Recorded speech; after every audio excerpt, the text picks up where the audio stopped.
Good morning, hello, good afternoon to some who might join us from somewhere else. Welcome to our sixth roundtable on regenerative solutions in refugee camps and settlements. I'm Tina, founder and CEO of Generation Restoration, and I host this meeting together with Celia. I hand it over to you, Celia. Yes, hello everyone. Very nice that you're here. I am the co-CEO and co-founder of Generation Restoration, and I'm very happy that we're already having our sixth roundtable today. So it has been a series, and yeah, we further and further focus on how to talk about regenerative solutions in refugee camps and settlements, and how to get step by step into solution finding, standard setting, framework finding.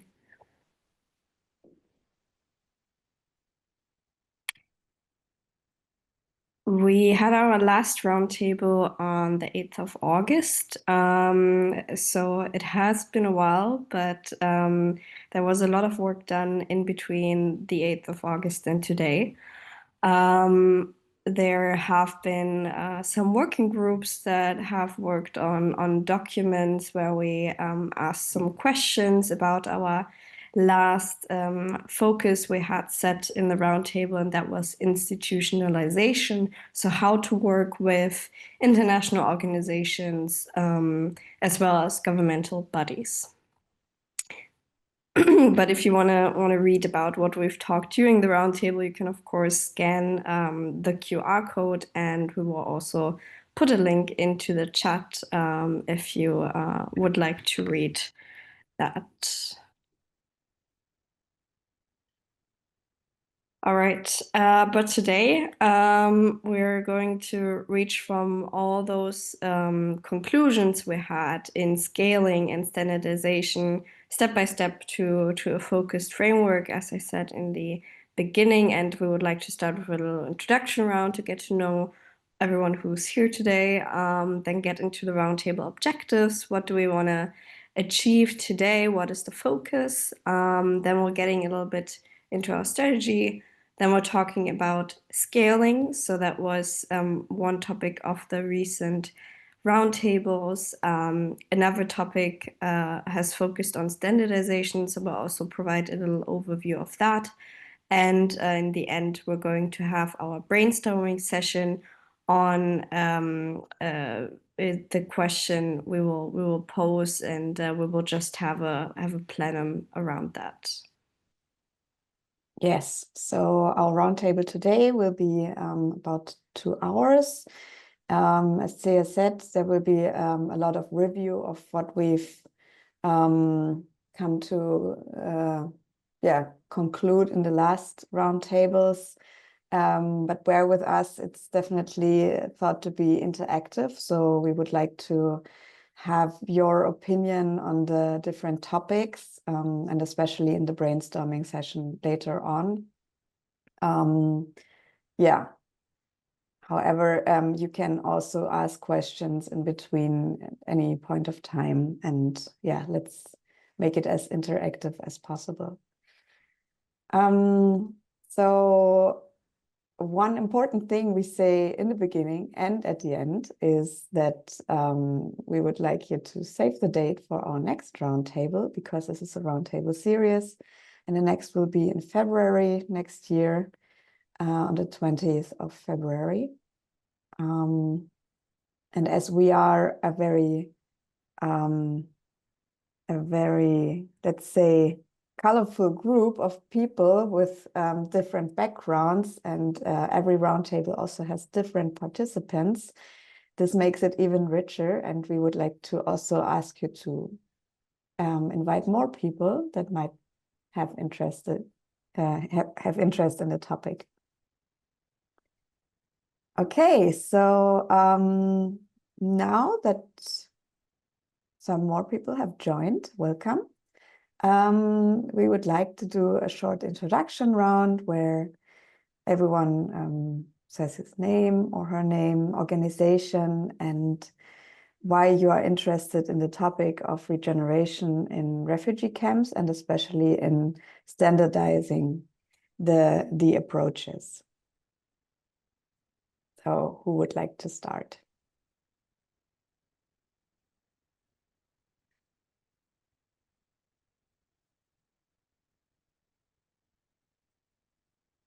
No one has seen me before, as I am new to the team. So my name is Claudia Becker. I know Julia because we work jointly for BMW. And the moment I'm in a job transition, so I don't have any organization. But my first job was in development cooperation, and I was working in Cambodia with displaced people from the previous civil war in Cambodia. So basically also refugees that we relocated within the town of Battambang. And that was definitely a great working experience for me. For BMW, I've been looking a little bit where our raw materials for the vehicles coming from. So I've been traveling a lot to DR Congo, for example, and also in the southern part, we learned a lot about, well, the difficult situation within the country, still also the ongoing civil war, displaced people that had been migrating from the east to the southern part, for example, to make a living there out of cobalt mining. So I always had a keen interest, in those bigger global context of migration of refugees, and therefore I'm very happy to have joint generation restoration and support. Especially I'm at the moment working with Miriam on the certification part of the biochar. Great, welcome and thank you. Nima, were you raising your hand?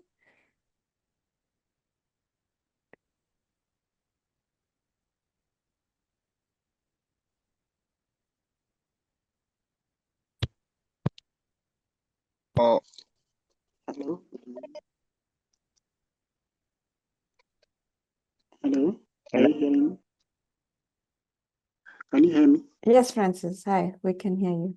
Yeah, I'm Francis Sirumboye from Nature and Creativity for the Future Generation. It is a local organization working in Uganda, and we are in agriculture, basically organic agriculture, and we are in seed production. So we have a demonstration farm where farmers come and learn, and then go and practice what they have learned from our farm. I'm happy to be here and sharing with you. Thank you. Thank you. Yeah. Hi, everyone. Yeah, my name is Neema Erche. I'm the co-founder and the program manager of Resilient Achiever Foundation, known as RAF, located in Rwamanja Refugee Settlement. Yeah, I'm glad to meet the regenerative agriculture team, most especially Madam Tina. I know you by name, but I've never met you because by the time we were in Uganda last year, Madam Chantal told us, though we didn't get a chance to meet you, but I knew you by name, but it's my first time to meet you here. So I'm glad to be on that today's session. Thank you. Thank you. Welcome. Hello. Yes, hi. Hello. I'm fine. Yeah, I'm Fazil before. I'm the founder of Masoka Nutrition for Development, Oman Youth. We are located in Naki Valley Refugee Settlement in Uganda. But I'm not alone. I'm with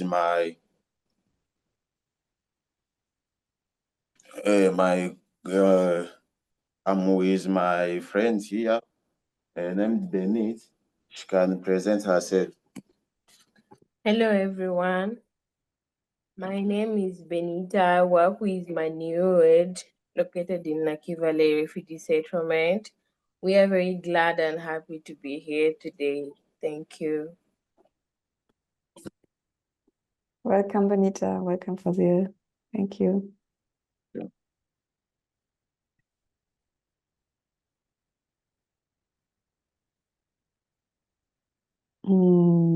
Julia, would you like to go on? Sorry, that's my first sentence I'm talking today. It's quite very early. My name is Julia and I'm part of Generation Restoration and I'm supporting with impact assessment within the organization. And I have a background in agriculture supply chains and how to make them more sustainable. So I'm focused on natural rubber and leather, and I'm working with multi-stakeholder initiatives also on the part of standardization, because we saw this really helps different organizations to pull into the same direction and to reduce the efforts for each smaller organization. So this is really helpful, and I think this is a great session to talk about this today together. So nice to meet all the people I haven't met before, and yeah, I'm excited for this session. Thank you. Patrick, would you like to go on? Yes, good morning, everyone. I'm Patrick Seguja from Kasuku organization, Kasuku Organics organization, where we are dealing with the principles of organic practices. Also now we have done the integration with the new form of biodynamics. We are located in Isisa, that is of Wakiso district. I'm happy to be with you all. Thank you. Wonderful. Thank you all for sharing. After the introduction round, we will go on with the objectives of this roundtable. Yes. So for today, we have quite a lot on our plate, but we, as Tina said, will make it interactive and really rely on what you bring in. So what we have done so far with you is that we have consolidated the work of all roundtables on standardization so far. That's why we had the working groups, and we will give a little bit of what we have collected in the next slides. We will focus on key aspects for a potential framework draft in the future, including all conclusions from the roundtables on scaling and standardization. So we really need this input in order to get to a framework draft in the future, and start a framework draft for regenerative principles in refugee settlements. We will start with it in the sense that we're collecting in our brainstorm sessions the last aspects that we need in order to complete this whole standardization journey, and then have that input in order to start.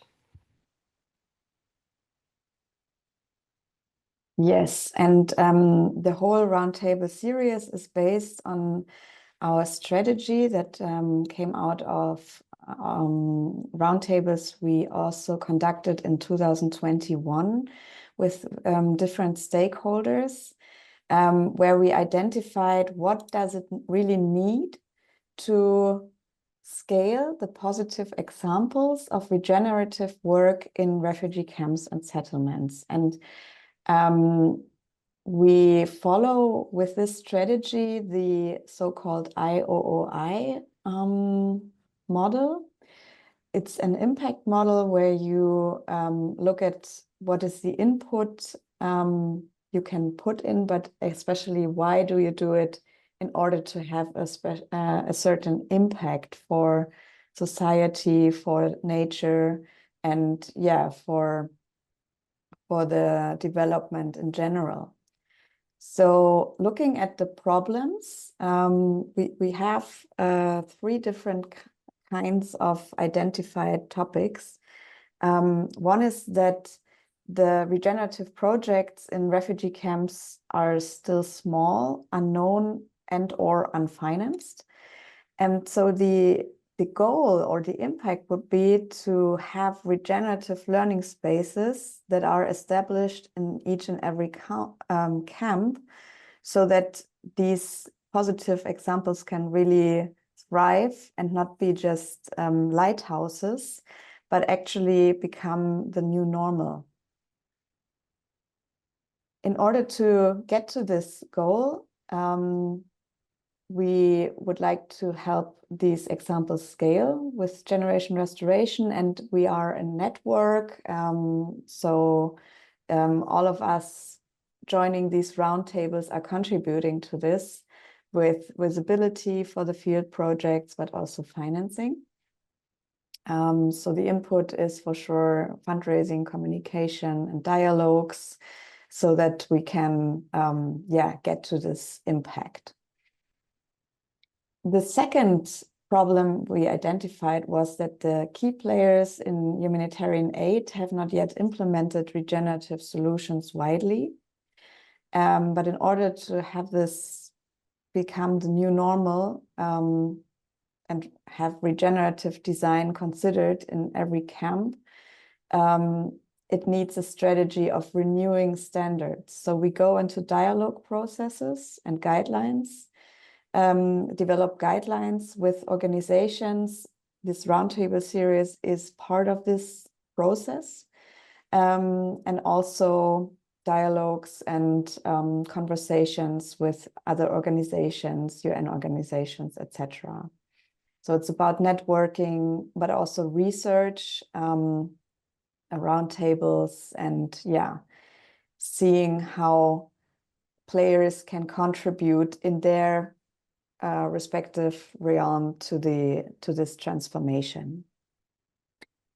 And the third challenge is that investors want to finance meaningful projects, but they do not yet see a business case for regenerative projects, because oftentimes they are completely dependent on donations, which is in this special context of flight and migration quite normal.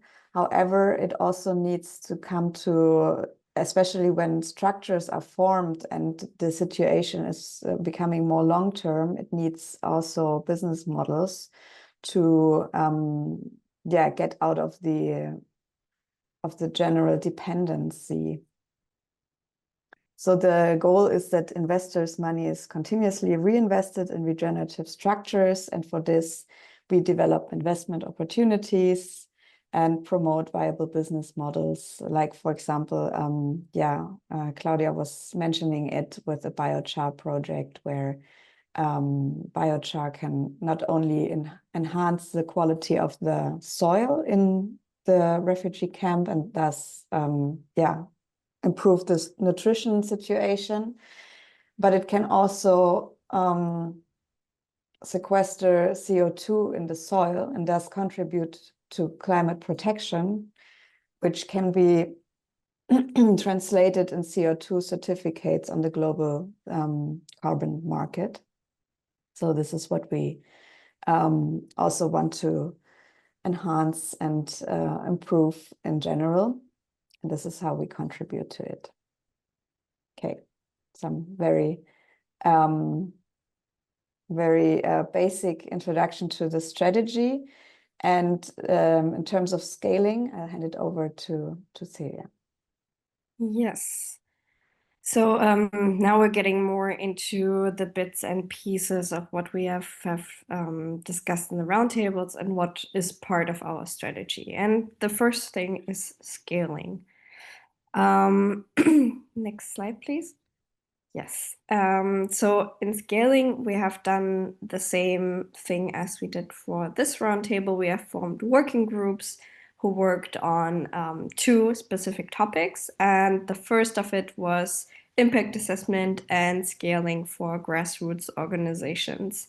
And we have identified 6 key findings together with you as initiatives. And we have, first of all, seen that there is a lack of context-specific impact assessment metrics, and that most of the assessment or project evaluation frameworks only focus on a very, very, very short time frame, and are not really long-term and broad enough to predict the impacts in the future. Secondly, there are barriers, evident barriers to data collection and sharing, although transparency, as we all know, is trust. So there has been an inconsistent baseline data, limited access to technology generally, and also literacy is a topic in this realm. Then also short-term project timelines. We have very short funding cycles, so also just possibly 1 to 2 years. And quantifiable results obviously need a longer time frame in order to assess the impact. And especially regenerative projects need that long-term time frame in order to assess what has been done. Then also community-based organizations don't often have this whole lot of capacity building and organizational structuring to actually be able to do impact assessment, because it requires a lot of resources, it requires a lot of time, and all those factors need funding. Then we also have the fact that high personal benefit expectations from the intended beneficiaries, which leads to some of them to end up not achieving the goal for such projects. And lastly, sometimes feedback from both the surveys and the work is not shared back to stakeholders for improvement. So all those 6 things are quite important, and we don't want to leave it at those 6 things. We actually now want to give it back to you. If there's anything that comes to your mind right now that is also still important for impact assessment and scaling, what are things that are challenging, what could be done, what is the key finding here. If you're completely content with this, then we also appreciate your feedback. But if you have any thoughts on your mind right now, then please just unmute.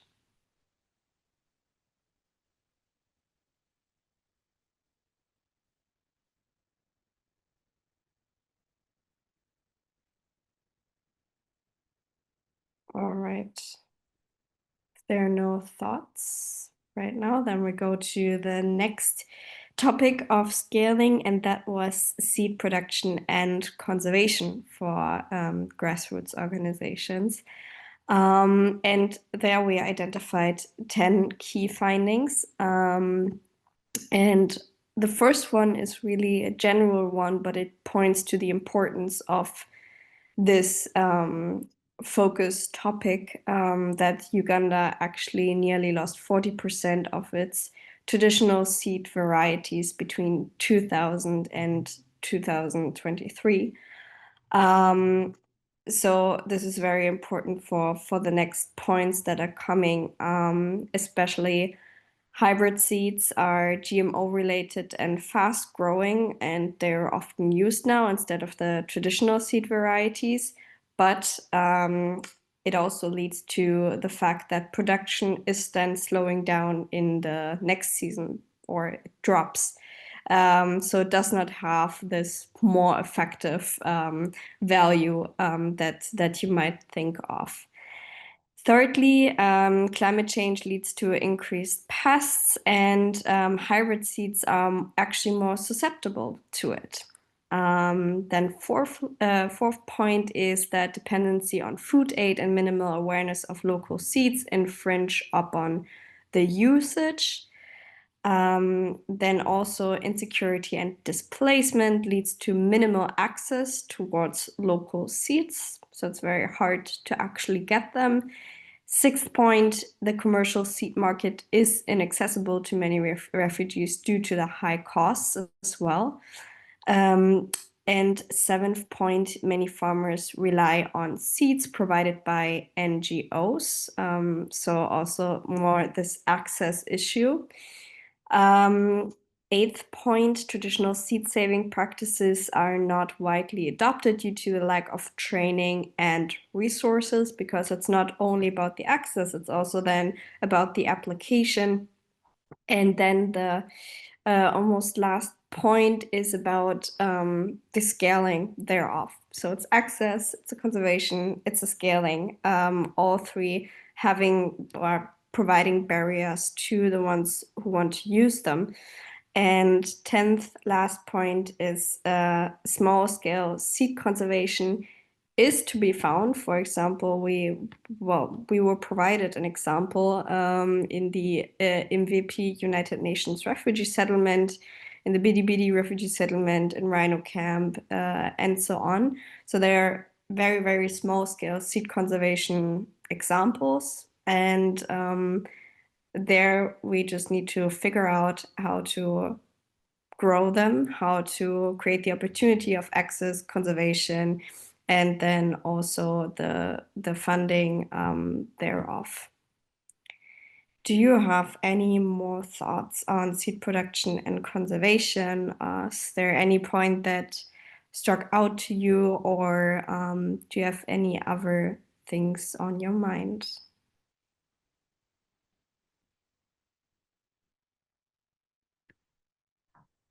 I think it's a very important point, and I'm always astonished that it seems to be everywhere the same. Huh? So those big companies that are trying to sell their seeds, and therefore the local traditional seeds get lost, huh? Although they have such a big value, because you can't renew for the next year those GMO-related seeds. So it's so important to start with those seed banks. For all the crisis, mostly those seeds are better adapted to pests, to climate change.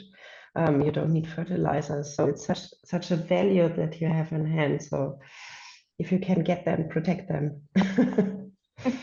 That's amazing. Yeah. Thank you for your point, Claudia. Yeah, it's actually about getting back to what we already had. Yeah. Thank you. Any other thoughts or comments? There is also one of my favorite movies about seed saving, so maybe somebody saw it as well. It's this movie Seeds of Change from Vandana Shiva. She's an activist from India, and she started like a revolution in India where she is trying, she and other people are trying to protect the local seeds and working together with farmers to do so. So who haven't seen it, so maybe also we have a chance at some point maybe to see it within GenR. I think it's a great movie and gives great perspectives on how to do good seed saving. Well, that's a very, very good idea to watch a movie together. that would be fun. Could you write the name of the movie into the chat for everyone who didn't? Yes, I will share a link. Thank you. All right. If there are not any other comments, then we can move on.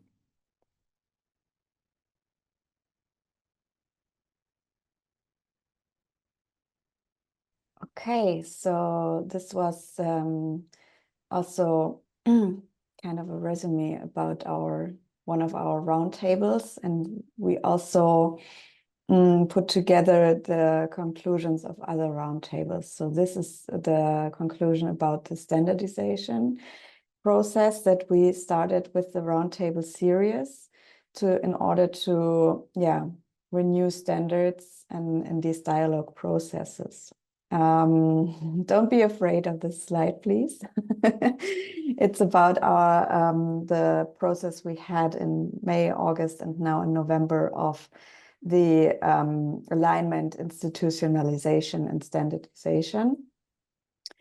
And in May, we talked about alignment, so that ensuring that all stakeholders are sharing a unified vision for the implementation and sustainability of regenerative practices. So the key components here are that it's about shared values and community-driven regenerative agricultural practices with kind of common goals between the communities and the donors, because yeah, if this is not the case, at least one side will not be happy about what is the outcome, and then it also will not be sustainable. So creating shared visions, values for mutual benefit is key. And this is why we put in our focus the alignment in May.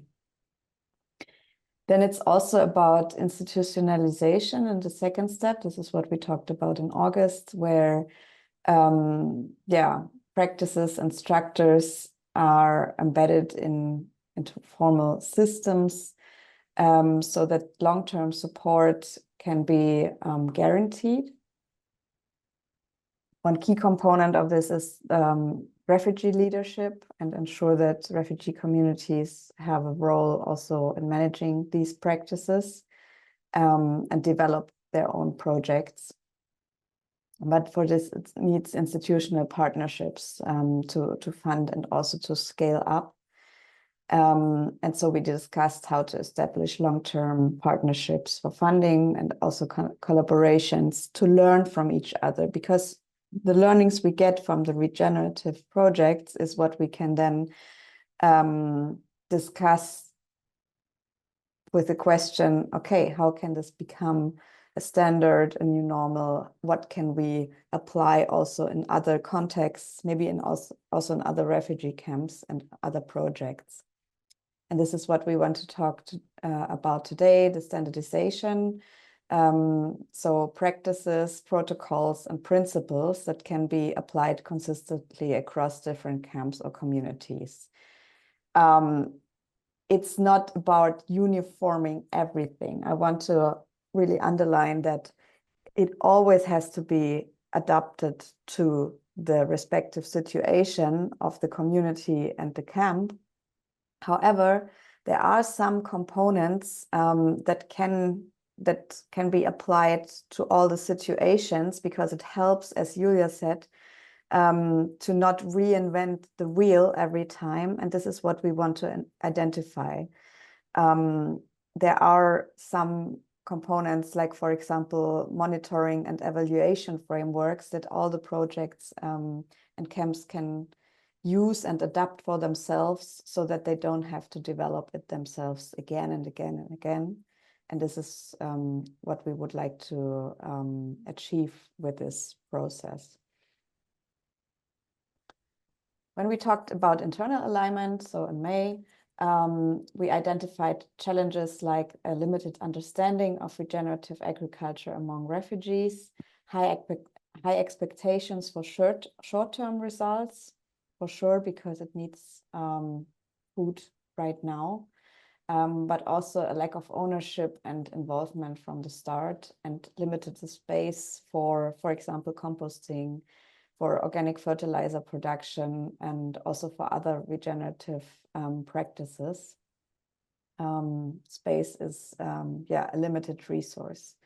But we also talked about solutions like establishing demo sites to show before and after success stories, to get this understanding among refugees and other stakeholders, using diverse communication tools to reach also the different audiences, creating local learning centers to revive traditional sustainable farming knowledge, and organize farmers in cooperatives for seed saving and knowledge exchange.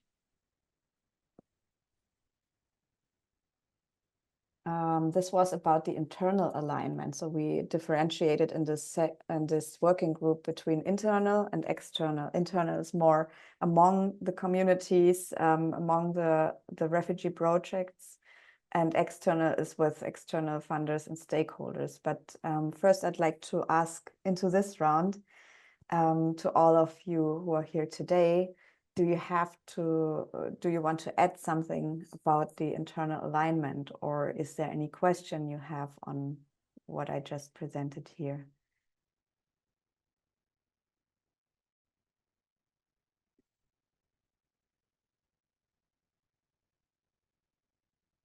If it comes, yes, Nima. Yeah, thank you very much for your presentations, and I'm so thankful that you are promoting the local seed because the community needs to promote local seed because at times you find that these improved seed that need more they need more investments so that they grow well. So I'm happy that you are promoting this local seed. Then from your presentation, I would like to understand in case of future collaborations and partnerships that you are talking of, will it be specifically for these settlements that you did the research from, or it is any refugee settlement in Uganda? Thank you. Thank you. Yes, so we started with partners in Nakivale refugee settlement. But it's, as you said, I mean, we think it can be extended to any settlement in Uganda and maybe even beyond. And this is also what we would like to promote with the roundtables. So knowledge exchange, learnings, yeah, building projects that can be that can go beyond one situation, one context, one camp. This is the alignment is all about what the alignment is all about. Yes. So it's definitely what we would wish for, that the different project owners in the camps, the refugee leaders, exchange their knowledge and learnings. Thank you very much for your kind elaboration, because we as Rwamwanja would like to be a part of the collaborators. Yeah, thank you. Thank you, Nima. That's great. Okay. You can unmute yourself at any point of time or raise your hand or whatever. I'll proceed in the presentation. However, if you have any comments or questions. Yes, Fazia.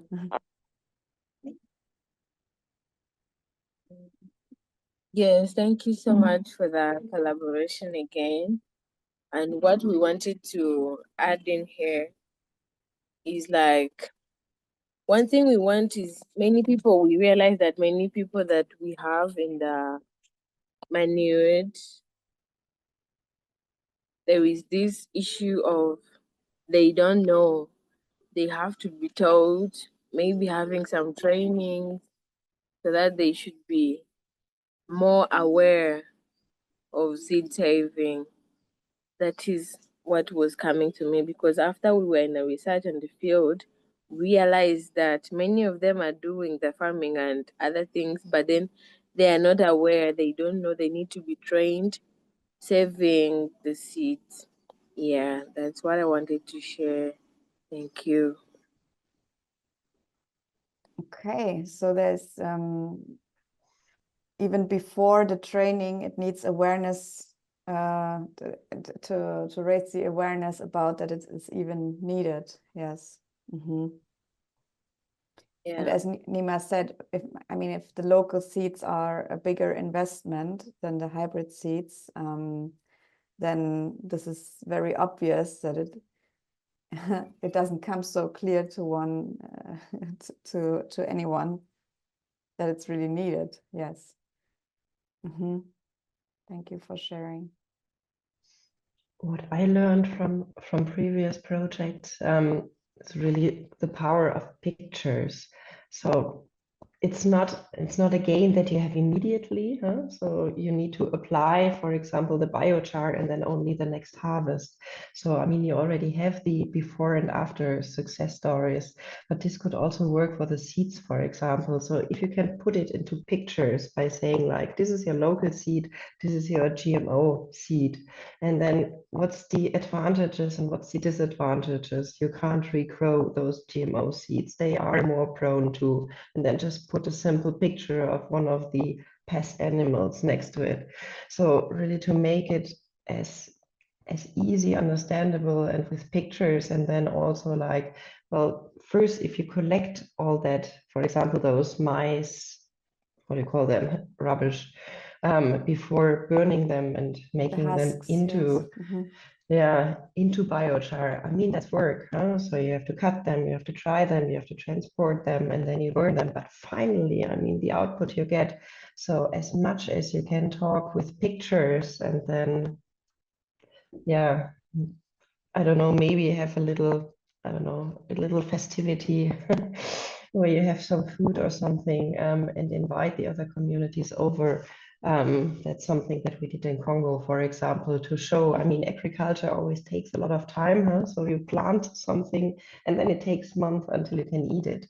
And many communities, well, especially if there is mining next to it, where you go into a mining site and then at the end of the day you can sell your minerals and you have an income directly. So it's difficult to explain why you should wait for your income some month, and especially with biochar that helps to grow the next harvest only. So it takes time to see if it works or not.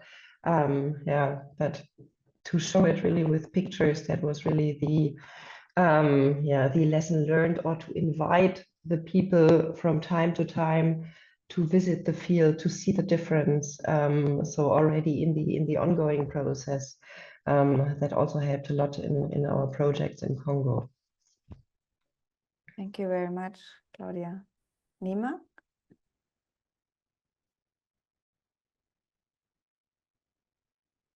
Yeah. Also, my suggestion is that by implementing agricultural projects in the refugee camps, many organizations have been coming. Maybe they support with the seeds to like VSLA groups, or whereby finally when they go to plant the seeds as a group, you find that some of the members they leave it for others. You find that the seeds have not grown well as such. There's a project called the Seeds for Self-Resilient, implemented by Opportunity International, whereby they collected some data collection, and they found that due to the fact that the organizations support people to plant seeds as a group, there is no sustainability. But they came up with a solution of organizing people in saving groups. They train them about financial literacy, but also they give them seeds as individuals. They go and plant seeds in their own gardens as a way of competition. The one who will grow, who will harvest much harvests, will be given like a prize or a gift. So I can see people who are under that project. Everyone got seeds, and they like on competition. So maize are growing well. Maize and beans, they have better seeds due to the fact that they are like on competitions and not compared the project is going well compared to the previous one. Yeah, thank you. Thank you for this insight. It's very interesting. Thank you, Nima.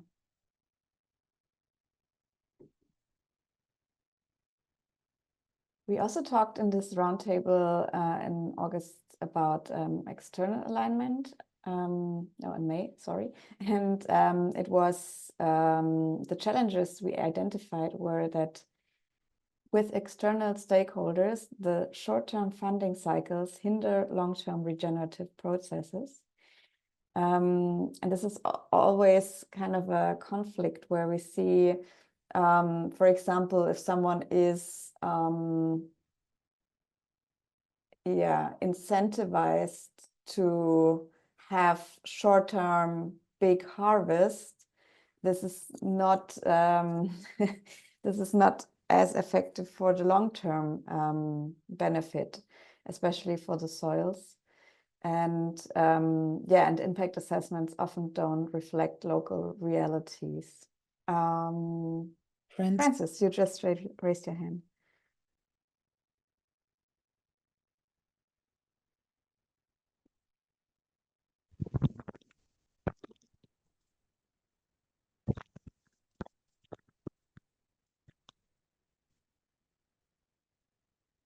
Francis, are you talking already? We can't hear you yet. Yes. Hello. Yes, it's getting better. Can you say something? Can you hear me? Yes, now. Thank you. Yeah. Okay. I just wanted to comment on the alignment solutions. The solutions are very good, but the only challenge is implementation. If they are implemented well, then they are very good. Thank you. Yes. Do you have any comments on how to implement them well? So what is it that you could go wrong or mean that is not implemented well? I think we need to work together. Refugee organizations working in refugees and those not working in refugees to share experiences and knowledge. I think there we can do more. Yes.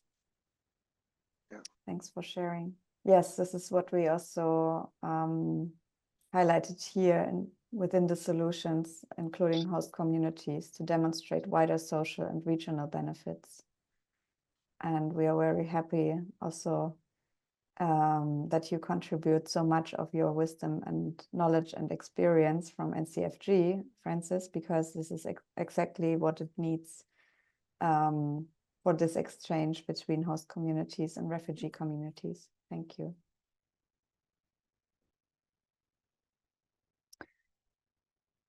Okay.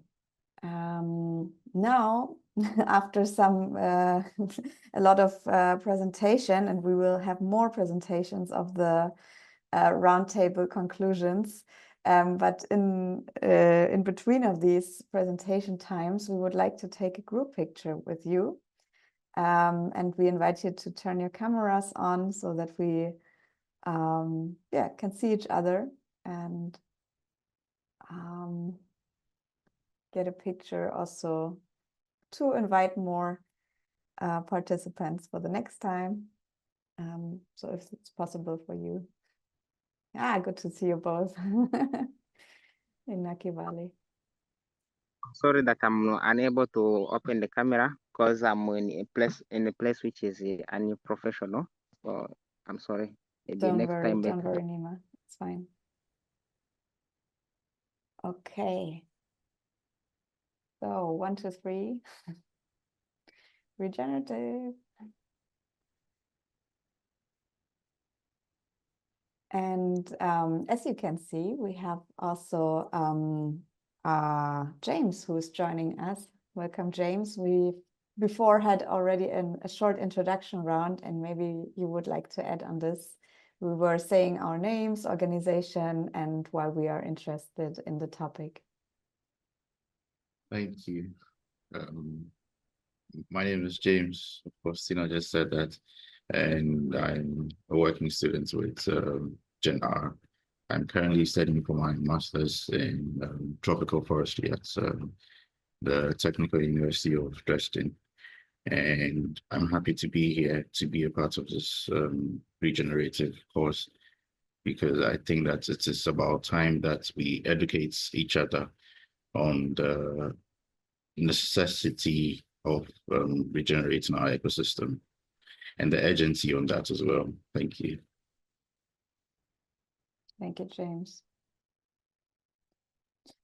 Okay, let's proceed with the results from August, the institutionalization. I hand it on over to Celia. Yes, so we're in the fifth roundtable now, and the results here, they have split it into two working groups. First of all, we had the working group focusing on collaboration with international organizations and NGOs from the GRO perspective, and then the working group 2, collaboration with governmental bodies from a grassroots organization perspective.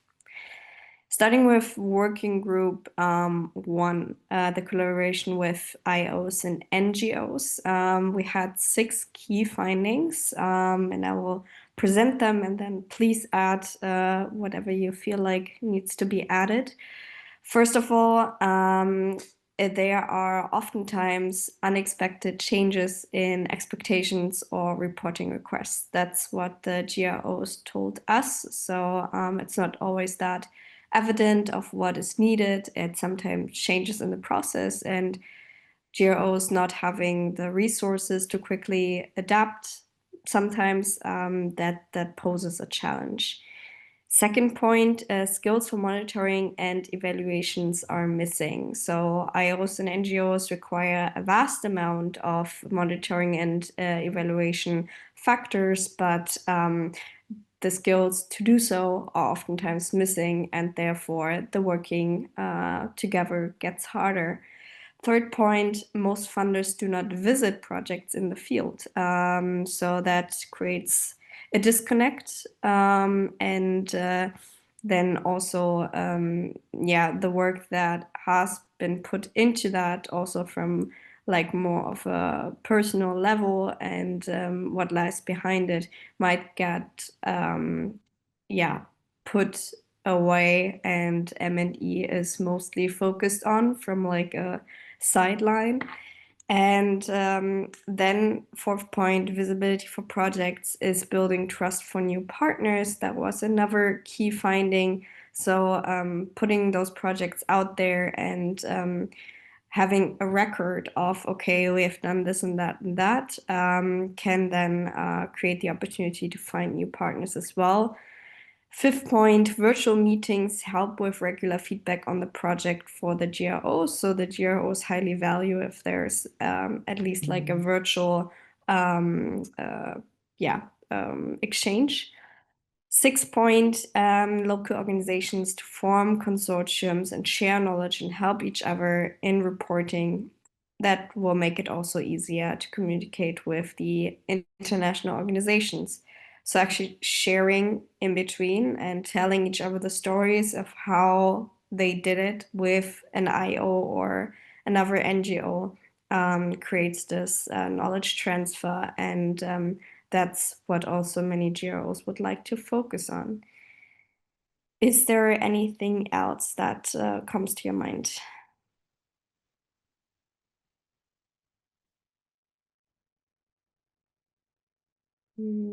No, not at this point, I believe.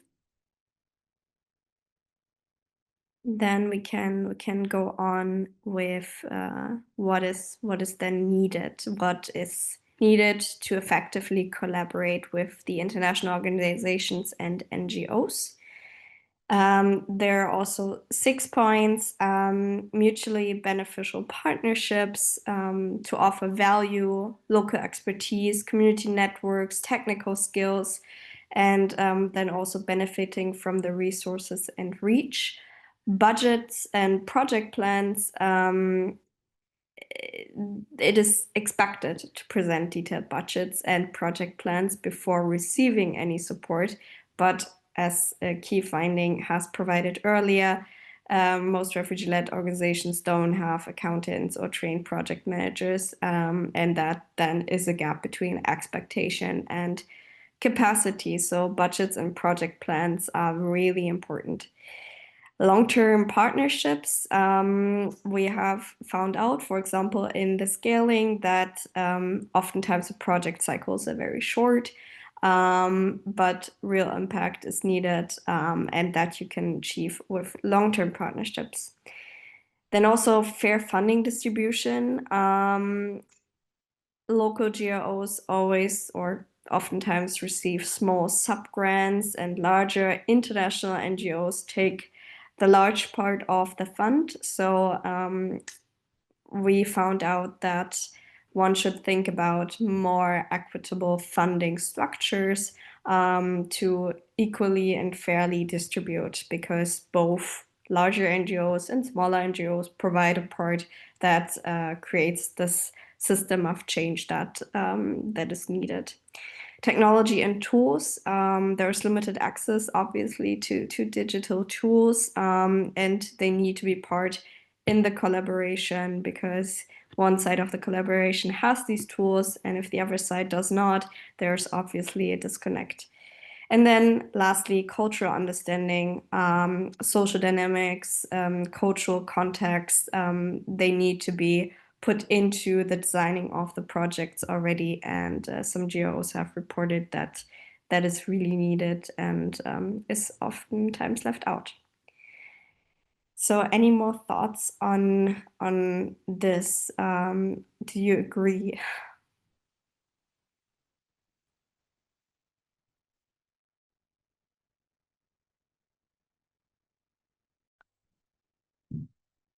Seems like we're all quite content with this slide. Then we can move on, Tina. Thank you. So then briefly on the collaboration with governmental bodies, because it's different from NGOs and international organizations. The refugees find themselves in refugee camps that are administered by the government, and therefore the collaboration here is also very important.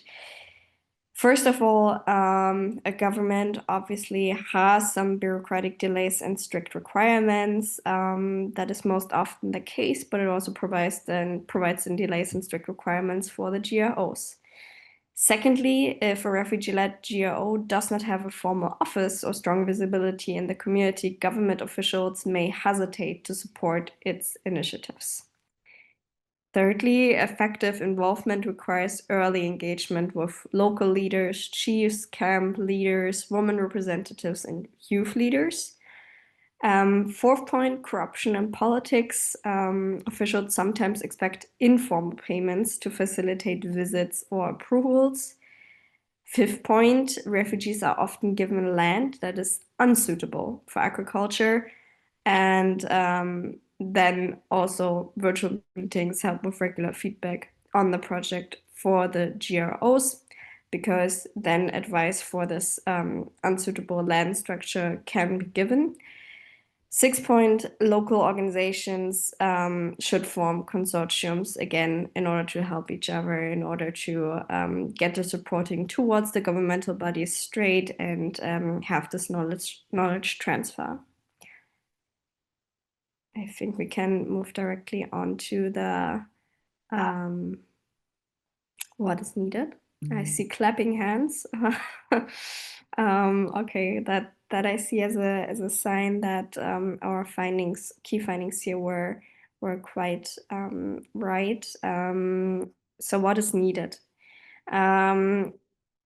There has been voiced that establishing joint planning platforms between governments and GROs to co-design interventions could be a good step forward. Also, the enhancement of the information flow is important in order to be consistent with all the policies that exist. Then GROs would also like to have technical and institutional support provided. And lastly, localization agenda through localization should mean shifting power and resources closer to the communities affected. This includes direct funding for refugee-led initiatives, capacity building programs, and fair partnerships where GROs are co-designers, not just implementers. So this is a small roundup of the institutionalization that we talked about last time. If there are any thoughts, then please just unmute yourself.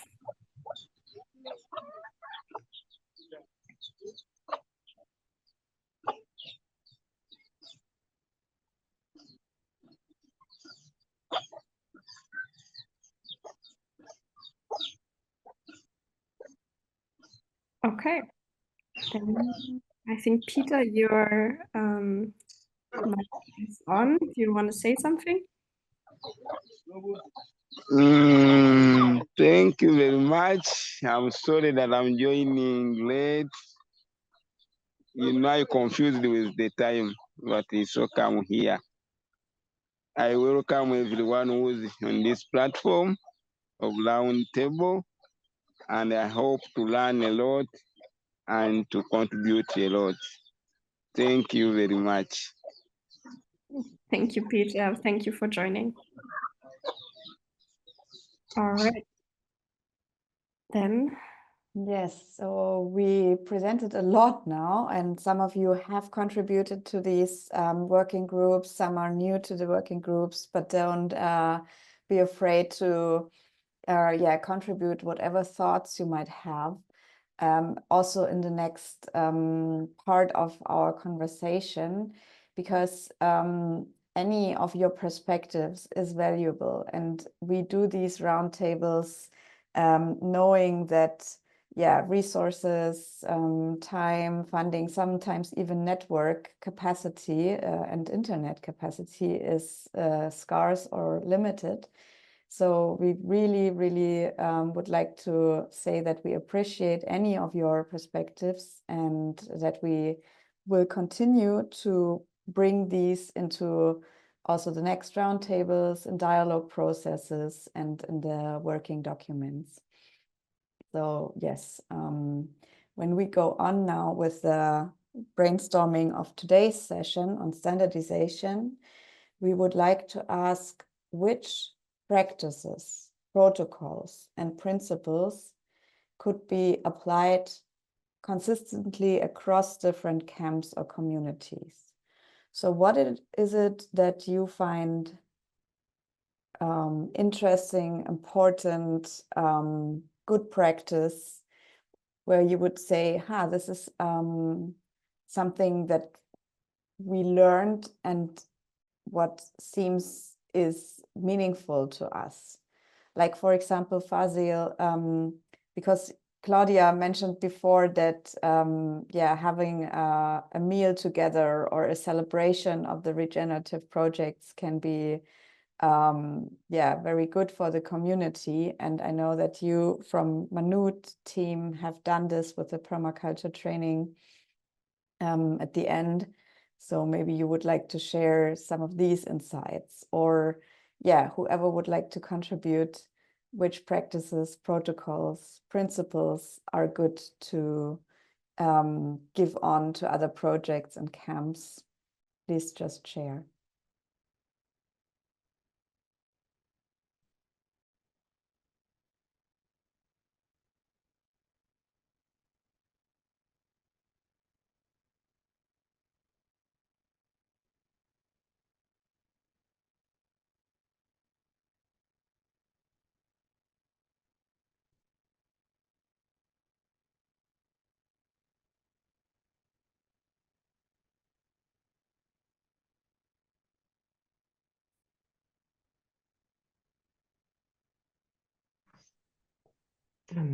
maybe I can start with some ideas. I mean, we learned that sometimes it makes sense to start with awareness raising. So if you get a plot of land from the government and then you realize it's not very fertile, you feel like you had bad luck.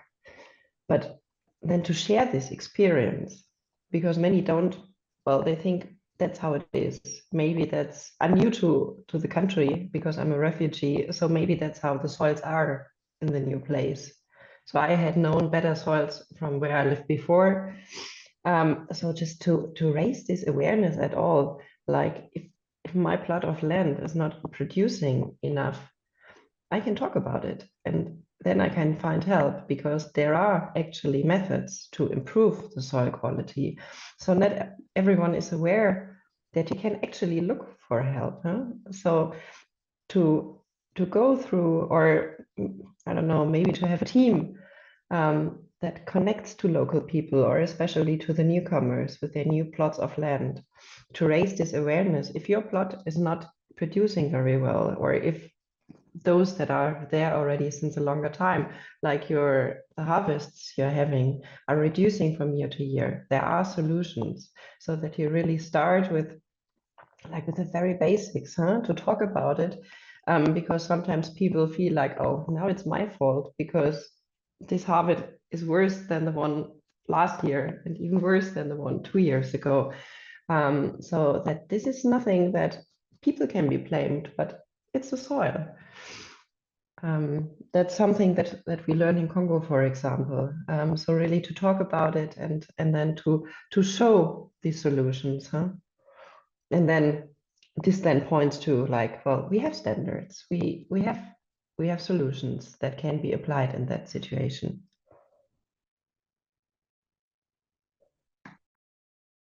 Thank you. Yeah, it's true. This is the very first step to start anything, to think, yeah, it's a problem, but I can solve it. At least we can solve it if we ask for and help. You cannot be blamed, You cannot be blamed. It's, well, you received this plot of land, and if it's not fertile, well, it's first nothing that I can, well, I can change it, So there is a solution, and there is room for improvement, definitely. Mm. Yes, Nima. Yeah, I was also suggesting that if you can give us a copy of these findings, then you also include an option of adding something that maybe we can add there. Yeah, that was my suggestion. And also, I don't know whether you have like a WhatsApp group where we can always put our ideas and the likes. Thank you. Yes, thank you. So yeah, we have open documents where we can co-work in Google Docs, and you can contribute to these key findings. We would be very happy to have your thoughts in this.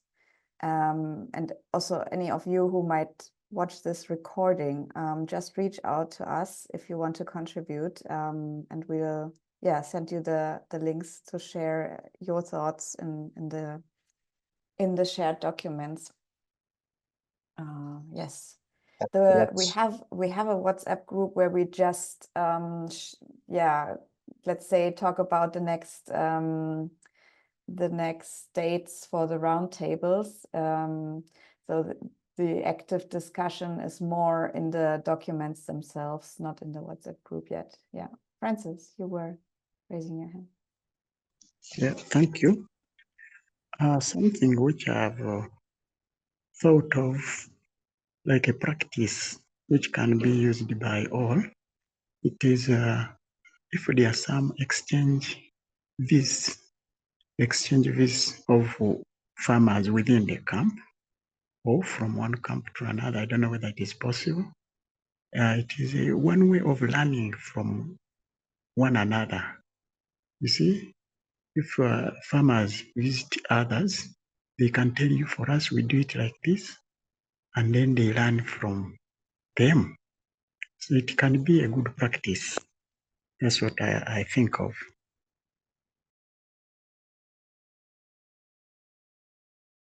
Yeah, that's a good point. Especially if it's, I wonder, can I ask you back, Francis, if it's, if this would be kind of a principle to have to say, okay, we have learning groups or sharing groups where farmers can regularly share their insights? Yeah, it can be like that. You can decide that maybe once in a while you can have some sharing of experiences within the camp or from different camps, because it is a matter of sharing and learning from each other.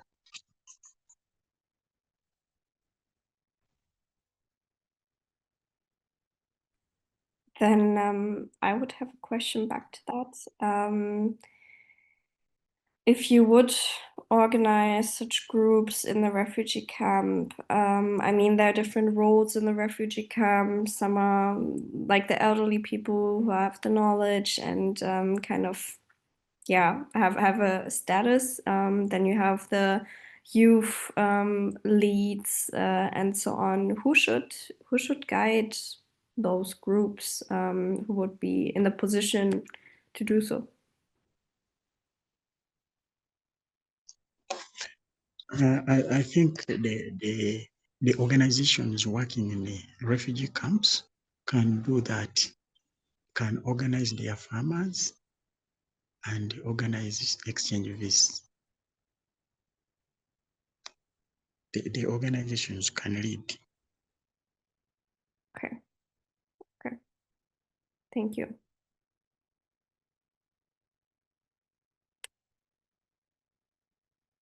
Any other thoughts? I think Yeah. Manu team was also raising their hands, right? Now it's James. I don't know. I haven't seen. Thank you. Thank you. Thank you. According to me, what I can share is the working group depend on what you are doing, because I've already benefited from visiting Mr. Francis and others, and we shared more, which is good. So working group are there, but it depends on what you are doing.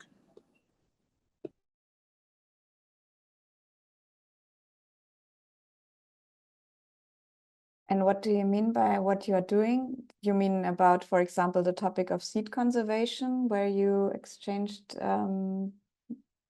experiences on?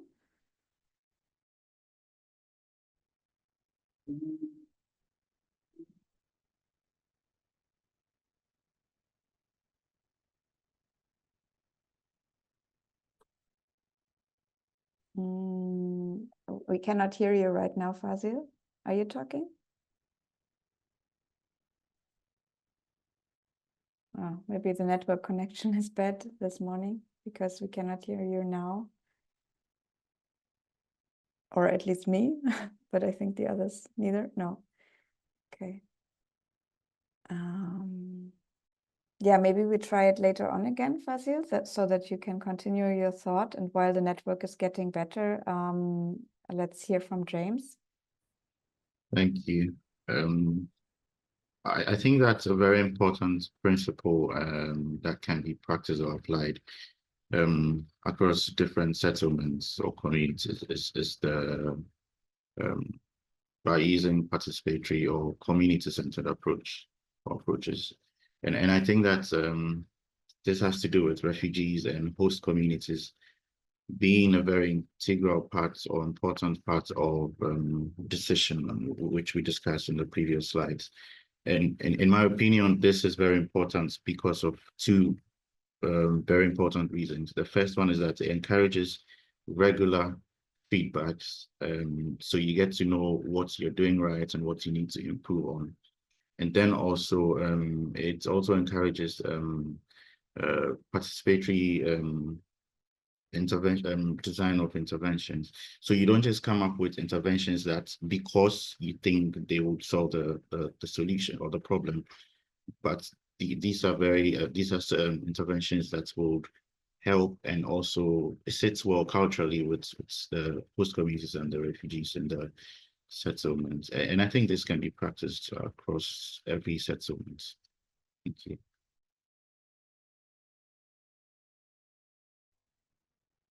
Yeah, thank you.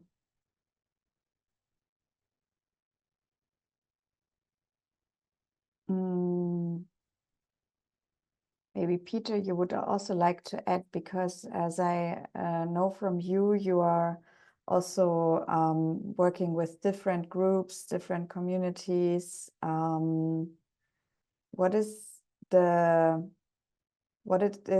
that you can apply across these communities in terms of principles or practices? Thank you very much.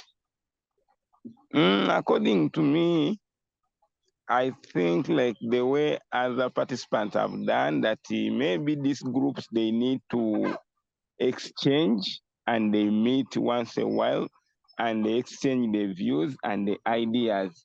You know, you may knowing something in your group different, but sometimes when you meet another group, it can be doing the same thing, but doing it differently.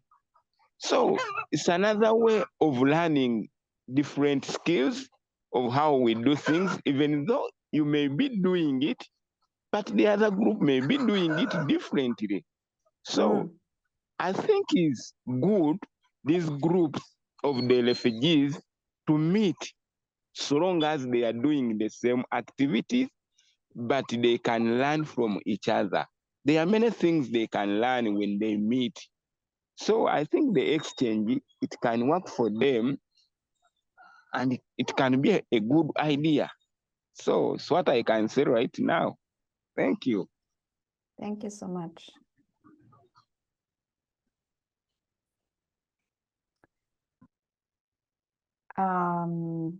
Yes, I wonder what can facilitate this process of this exchange. So is there anything that hinders this exchange right now, so that the groups, I don't know of each other or cannot visit each other, or yeah, how can it, what would support them to improve this exchange when it's not yet as implemented as it should be?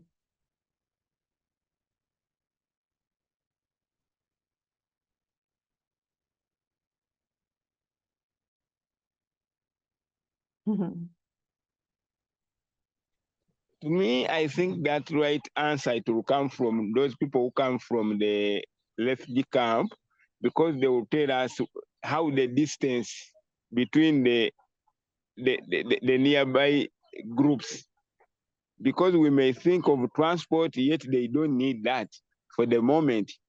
So it's better to do with the nearest group, such that it doesn't need more facilitation right now, because we don't have it. So I think we have to use the resources we have on our own as we are looking for other resources. I think these people from the refugee, they will give us a clear answer and we know what we need on the moment, I think. Thank you. Yes. So Manutin, you are back now. Fazil, welcome back.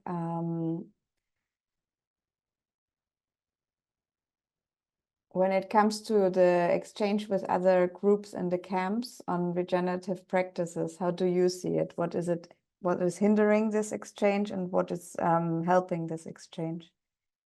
Yeah, thank you. And first of all, Peter talked about transport. We really need it, the transport, and then the access to meet all of the other groups.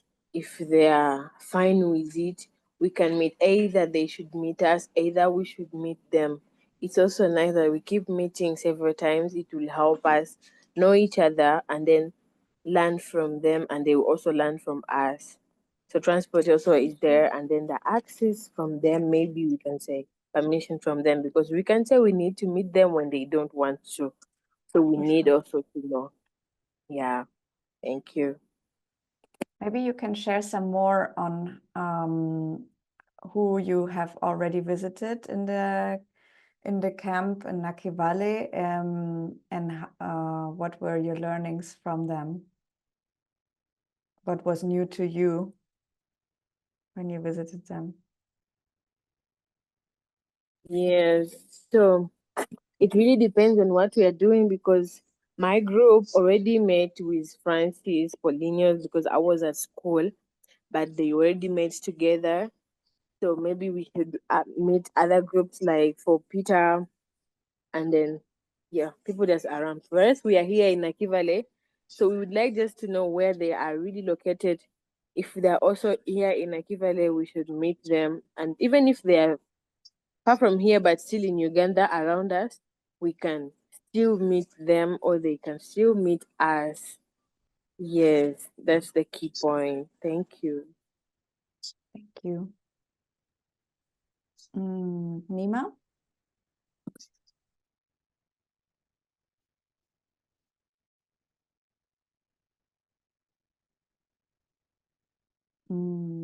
I think Nima was raising his hand, but I cannot hear him right now.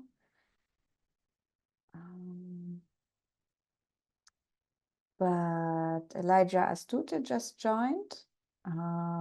Maybe you would like to present yourself, your organization, and why you are interested in the topic of regenerative solutions in refugee camps and the standardization, which is the topic of today. Welcome, Elijah.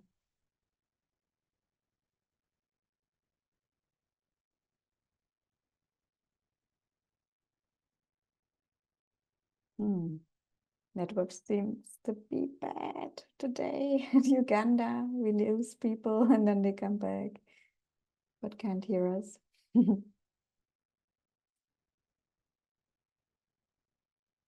Okay. So Elijah is just writing in the chat that the internet is not good, but welcome anyway. I hope you can hear us. And if you want, you can also contribute in the chat, whatever comes to your mind.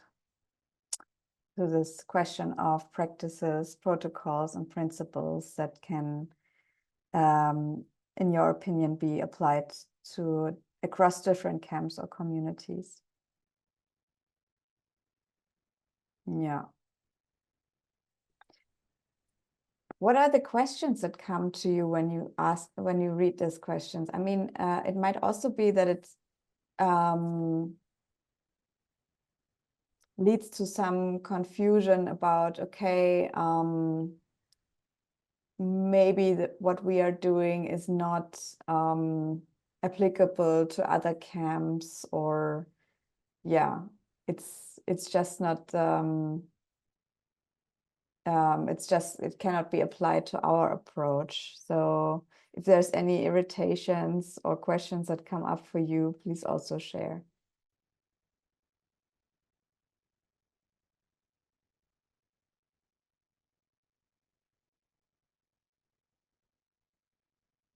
One thing I asked myself, for example, is, okay, if we talk about practices, we just heard the chickens in Peter's background. So, for example, animal husbandry, it needs some space, and it can't be done in all of the camps or in all of the plots of refugees. What is your experience here? I think Manut, you were just starting with chicken raising, right? What is your experience so far with that? Thank you very much. You know, everything, when you are starting it, you always have some challenges, but you will always run through those challenges. Because now, when we started this poultry farming, our aim was to see how we can support ourselves, because funding was becoming a real problem, to facilitate our tree planting. So we thought of an idea which can generate some little income such that we can facilitate our tree planting in the communities, because we are facing a lot of issues of seedlings, because the community were raising every day the number of seedlings which needed, because we just give free seedlings of the tree planting. So we came up with that idea of poultry farming, and we decided to go with layering poultry for eggs. And we started with 1,000 birds since from January 3rd. And by July, it started laying.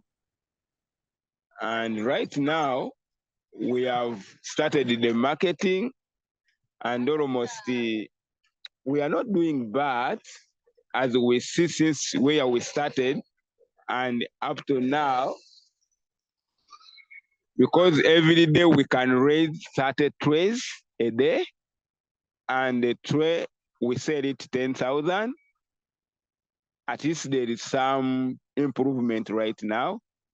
And now on the little profit we can get, at least we are able to buy the polythene bags where we pack our seedlings, and now we can be able to facilitate the little people who are doing this work voluntarily with little facilitation, like a breakfast, like a transport, like a lunch, at least to motivate them.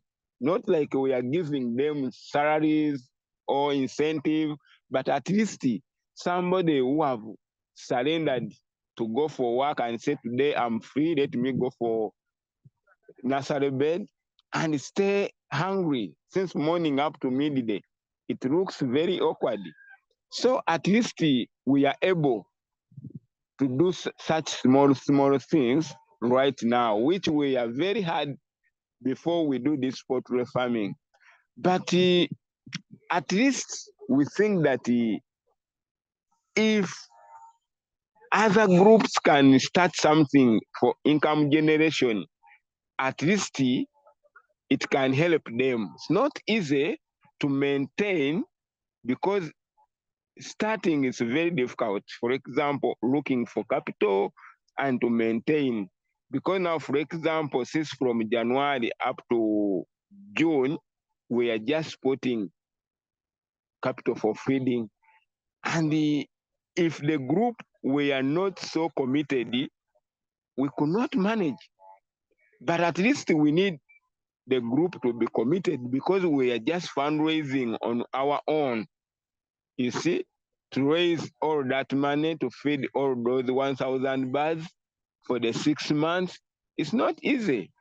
So it's what I can say right now, that at least every group should get something they can do on what, according to what they know, because not everyone that will go in poultry, not everyone will go for farming. It depends on the interest of the group.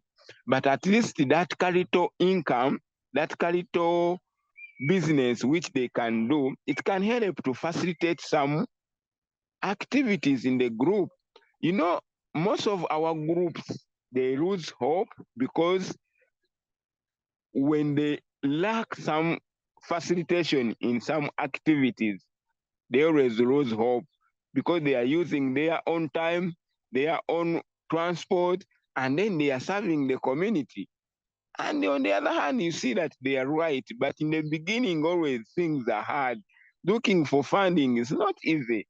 Also, those people are trying like the way we try. So we should see how we can support on our own. Thank you very much. And It's Peter, what I thank can you so share. much. I have one question upon this, and this is, when is it that you find that you really can generate an income from the poultry and not just investing more and more, for example, in the feed and feeding them? So now you said now you can buy the bags for the tree seedlings from the income, but before it was not profitable. So how did it become profitable? As I told you that we bought this day one chicks in January, and it takes 6 months before it starts laying. So in all of those 6 months, we are just investing in feeds, feeding them without anything because they were still young.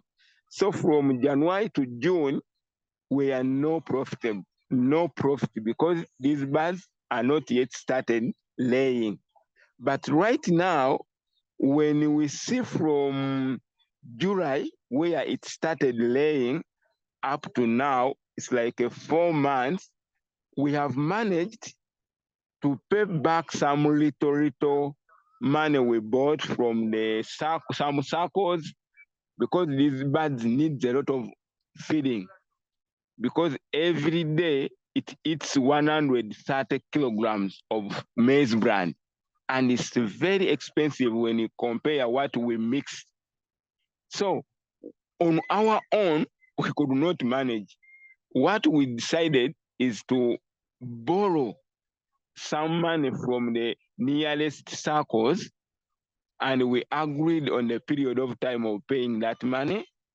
And now from July, where these birds started the laying, up to now, up to like August, we are just paying back the money. But now, at least we have started seeing the profits, that now we have completed all the debts, and now the birds, they can feed their own, and also we can get some little profits.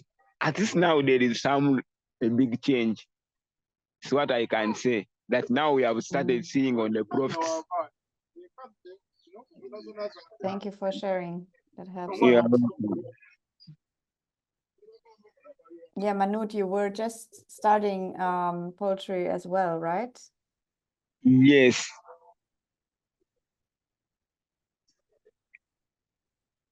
Because right now, when you say that at least there's some improvement, because at first we ordered 1,000, but now we have managed to order another 1,000, and we shall get that one in January. So we are expanding in the little profits we are getting, such that in the future we shall be able to stand on our own. Yes. You remember when you come to Uganda, you visited us when we have 40 kids that we are getting school fees. You remember that? Yes. We had a friend of ours from USA who was supporting these kids with half bursary.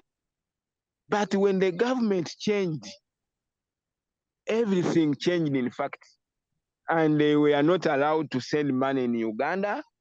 And the whole of this year, these kids, they have not got school fees. You see, we are relying on the donations. Anytime the donation can change. But now that's the time we are waking up, that if at all we started something back, we could help our kids. But now we cannot do. We are just starting, and the kids need school fees urgently. And most of them, even, they have not sat their exams. And we were feeling bad. We cannot do anything because also we are relying on the nation. But that's why we are doing everything we can do, such that in the future, at least we can stand on our own. As we are looking for donations, but at least we shall have some starting. Yeah, Yes. and then some Yeah. income. Thank you. So Manu team, I saw you were trying to get connected and say something. Yeah, thank you. What we wanted to contribute about this was about the chicken. We actually benefit. Yeah, it's about how we benefit about it. We actually benefit the crops because they eat. To that, I can add that for us, yes, we are raising sasso. It is both for meat and eggs, and it doesn't take longer as Mr. Peter, because for us in just 3 months, yes, we start selling and we benefit like a small man for the sustainability of the manure, but also we benefit organic manure and it help us to continue with our mission, which is the restoration of ecosystem.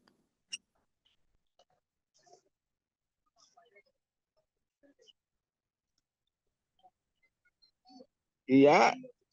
Thank you, my brother. You see how best is the exchange? Now it has started. Because now when you visit us, I will advise you that to go in the sasso layers is better and more profitable than the sasso. You see? So we need this exchange such that we can exchange the ideas. Yeah, good for the manures because now also that's in fact we are at first we are buying the manures to put in our seedlings. But right now we have manure in plenty. We can even give to our small farmers. You see, now they can raise their maize with these manures. You see how these projects can expand even to support the community.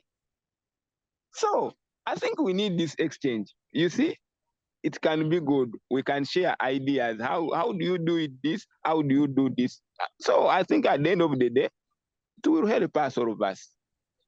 Yeah, thank you, Mr. Peter. Thank you. You know, for us as Manu team, we believe in collaboration, and we have always been ready to collaborate with everyone. As I said before, I met Mr. Francis from NCFG. Yeah, and it was a good moment for learning from his experience and knowledge. Like you said, you will advise me. Yeah, I'm ready to meet, but we can exchange our contact so that we can develop more. It is Tina who always said that generation restoration is a family, and we are already in a family. So anytime yes, we can develop more. Thank you. Yes, thank you for contributing.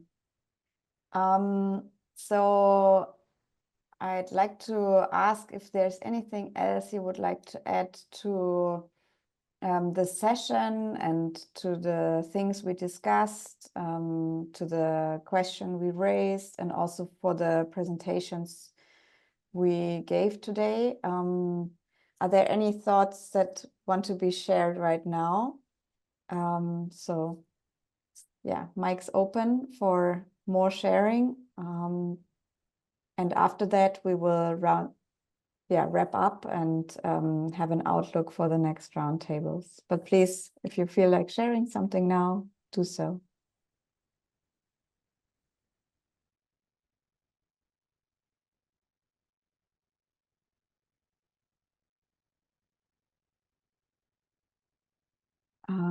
So the outlook for our next roundtables is that, oh, this is still the wrong presentation. Sorry, I have to stop here and have have the actualized presentation, because this is, well, let me see. Now. Okay, sorry. Here it is, because we will meet on the 20th of February. Now it's the right one. And so yeah, maybe you can say something on how we will proceed also with the framework drafting.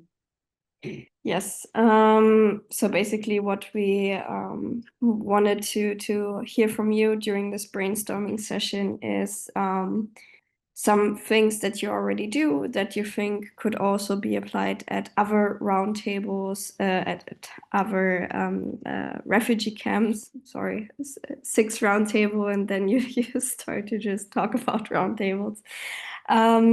So yeah, in different refugee camps. And obviously we want to put all these ideas together so they don't get lost. And therefore it is necessary for us to reflect on the start of a framework draft, and to also think about what is actually a framework draft. What happens with a framework draft? Who are the addressees? And why are we doing a framework draft? And when should we publish it? When are we finished with that? Because I think it's more of a continuous process. And we will again provide like a working group document where we put the ideas in that already came to your mind during this brainstorming session, and you can add on that, and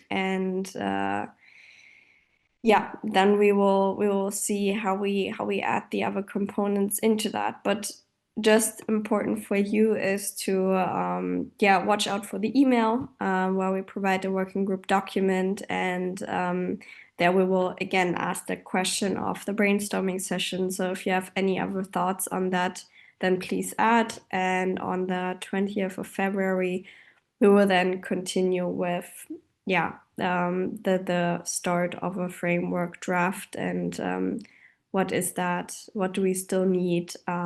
So please bear with us. It's a continuous process, and your input is highly, highly valued. And of course, you can follow us on social media. We are very active on Instagram and LinkedIn, but if you have X, or formerly Twitter, you can also follow us on there. We also share a lot of your projects, of some who are here. Connection also on this level is in this world now very important. So please follow us, like, and share. And if you've not subscribed to the news, then you can also do so. But I checked the list, and I think all of you are already subscribed. Yeah, and with that, thanks for your engagement. If you want to stay around, you can certainly do so. But it was a pleasure to talk to you today. Yeah, thank you for all your inputs, and for all who were here today. And yeah, for all who are watching the recording, please feel free to contact us. Come into this group roundtables or family, or as you want to call it. It's about really learning from each other and building trust, building relations, and also building a good basis to actually bring new ideas into the standards of refugee camps and settlements that we see right now, because it can still become more resilient and regenerative. There is already a lot of good projects out there, and we really want to see them grow and scale. So yeah, let's contribute all to this. And with this, thank you very much. And we are stopping the recording here and say thank you.